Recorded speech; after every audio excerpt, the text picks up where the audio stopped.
ഇത് ചെയ്യാനായിട്ട് 2 തരം പരിപ്പാണ് ഞാൻ എടുത്തിട്ടുള്ളത്. ഇനി പരിപ്പൊന്ന് കഴുകി ക്ലീൻ ആക്കിയിട്ട് എടുക്കണം. അപ്പോൾ കഴുകി ക്ലീൻ ചെയ്ത പരിപ്പ് നമ്മൾ ഒരു കുക്കറിലേക്ക് ഇട്ട് കൊടുത്തിട്ടുണ്ട്. ഇനി ഇതിലേക്ക് നമുക്ക് വേണ്ടത് ഒരു ചെറിയ സവാള, 2 തക്കാളി, 3 പച്ചമുളക്, ഇതെല്ലാം കൂടെ ഒന്ന് കട്ടാക്കിയിട്ട് അതും കൂടെ ഈ പരിപ്പിലേക്ക് നമ്മൾ ഇട്ട് കൊടുക്കുകയാണ്. ഇനി ഇതിലേക്ക് പൊടികളാണ് ആവശ്യമുള്ളത്. 1 ടീസ്പൂൺ മഞ്ഞൾപ്പൊടിയാണ് ചേർത്ത് കൊടുക്കുന്നത്. അതുപോലെ തന്നെ 1 ടീസ്പൂണ് ഇഞ്ചി വെളുത്തുള്ളി പേസ്റ്റും കൂടെ ചേർത്ത് കൊടുക്കുന്നുണ്ട്. ഇഞ്ചി വെളുത്തുള്ളി ഒന്ന് ചതച്ചിട്ട് ഇട്ട് കൊടുത്താലും മതി കേട്ടോ. ആവശ്യത്തിന് ഉപ്പും കൂടെ ചേർത്ത് കൊടുത്തിട്ടുണ്ട്. ഇനി ഇതിലേക്ക് പരിപ്പ് വേവാൻ ആവശ്യമായ വെള്ളം കൂടെ ചേർത്ത് കൊടുക്കുകയാണ്. വെള്ളം കൂടെ ചേർത്ത് കൊടുത്തിട്ട് ഒന്ന് നന്നായിട്ട് മിക്സ് ആക്കിയിട്ട് എടുക്കുക. ഇനി നമുക്ക് കുക്കർ അടച്ച് വെച്ചിട്ട് വേവിച്ചെടുക്കാം. അപ്പോൾ ഒരു 3 വിസിൽ വരുന്നത് വരെ നമുക്ക് ഒന്ന് വേവിച്ചെടുക്കാം.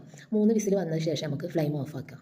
ഫ്ലെയിം ഓഫ് ആക്കിയിട്ട് കുറച്ച് ടൈം വെയിറ്റ് ചെയ്യാം. ഒന്ന് എയറൊക്കെ പോയി ഒന്ന് ചൂടാറിയതിന് ശേഷം നമുക്ക് കുക്കർ തുറന്ന് നോക്കാം.